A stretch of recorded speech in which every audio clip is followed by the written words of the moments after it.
ပါတာအသရှိတော့အဖြစ်တွေရောက်တော့ဒိဋ္ဌိကတာတပြုတ်တာဒိဋ္ဌိနဲ့ကျင်တော့တတ္တိခာရိကမေကံအတ္တိခာရိကမေကံတီးတဲ့နော်ပါဠိလို့နော်တိယူတွေမှာပြတယ် ရောက်ပြီ တိယူရုပ်ပိုင်းထဲမှာနော်အဲ့ရဒီတော့တို့ကခန္ဓာတွေ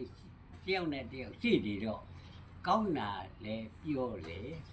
သူကကိုတိတ်ကမကောင်းဘူးဖြစ်ရင်ထင်တာမကောင်းဘူးပြောတာလေကောင်းတယ်ထင်ရင်ထင်တာပြောလာမယ်နော်ဘာလို့ဖယ်ပြောကိုထုံးမလို့ထုံးမမှလည်းမတည်ဘူး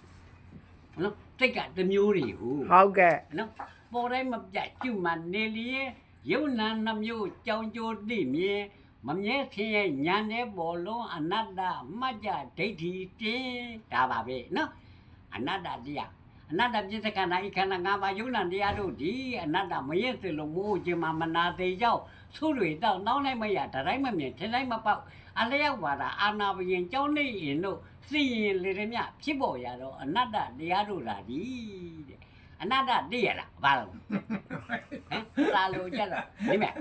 စာလို့ကြတာဝိပါလေစာလို့ကြတော့ ဆရာပါ ကြနော် အာ